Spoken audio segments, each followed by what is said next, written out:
বাড়িতে আমরা অনেকেই অনেকভাবে পনির রান্না করে খাই। একবার এইভাবে পনির রান্না করে দেখুন। এর জন্য শুকনো খোলায় 2 চামচ ধনে, 1 চামচ জিরে, 4টে এলাচ, কিছু গোলমরিচ দিয়ে ভাজা ভাজা করে আমি এটা মিক্সিতে গুঁড়ো করে নিয়েছি। এরপর ফ্রাইং প্যানে তেল গরম করে তাতে আলুগুলোকে শুধুমাত্র নুন দিয়ে ভেজে তুলে রাখতে হবে। আমি আলু ব্যবহার করেছি, আপনারা চাইলে নাও করতে পারেন। পনিরের মধ্যে আমি লবণ আর একটু ময়দা মাখিয়ে ভেজেছি, যাতে পনিরগুলো ভেঙে না যায়। এরপর এই ভেজে রাখা পনিরগুলোকে আমরা তুলে নেব। পনিরগুলোকে আমি খুবই হালকা করে ভেজেছি।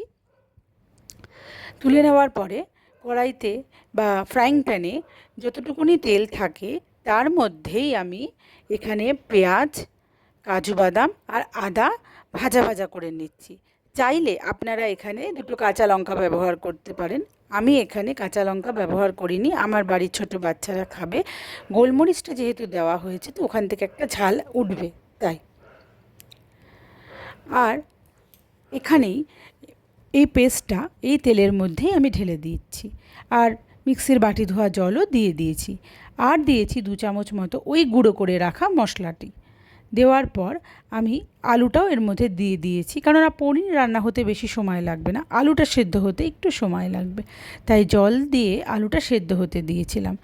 আলু সেদ্ধ হয়ে গেলে পরে পনিরটা দিয়ে আর একটু জল দিয়ে আমি একটু ঢাকা দিয়ে রাখবো। উতল চলে আসলেই ঢাকাটা নামিয়ে একটু নাড়াচাড়া করলেই প্রায় রেডি।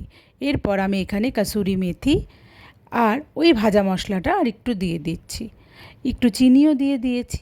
আর নামানোর আগে ধনেপাতা আর 1 চামচ ঘি দিয়ে দিলেই এক্কেবারে তৈরি গরম গরম পনির। এই পনিরটি আপনারা রুটি, পরোটা, এমনকি ভাত দিয়েও খেতে পারেন, বেশ লাগে। কেমন লাগলো জানাবেন।